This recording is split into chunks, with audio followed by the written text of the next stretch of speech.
À toi, la professionnelle qui a dû couper ses vacances en deux, j'avais envie d'écrire une lettre et te la lire. Tu as pris quelques jours en juillet, tu prendras une autre semaine à la fin du mois d'août. Entre la continuité d'activité, la garde des enfants, les contraintes familiales et l'organisation de la rentrée, tu n'as pas pu faire autrement. Autour de toi, certains partent, d'autres reviennent reposer avec des souvenirs plein la tête. Et toi, tu es là, tu gardes le sourire, tu fais ton travail, tu donnes le change. Mais au fond de toi, tu sens bien que quelque chose n'est pas tout à fait comme d'habitude. Tu cherches plus souvent tes mots, tu te concentres moins facilement, tu te sens plus fatigué, tu t'agaces parfois pour des détails et tu te demandes si tu tiendras jusqu'à tes prochaines vacances.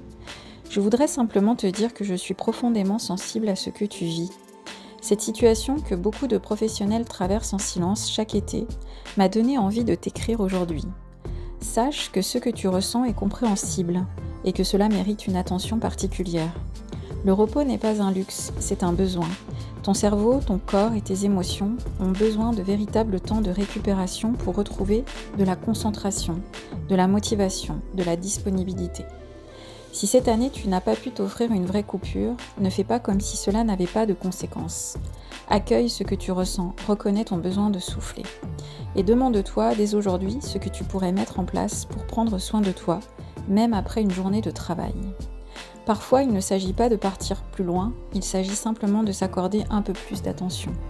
Parce que prendre soin de toi aujourd'hui, c'est aussi préparer la personne que tu seras en septembre. Bien à toi. Je suis Cathy Matichard, j'accompagne les professionnels et les managers dans leur vécu au travail.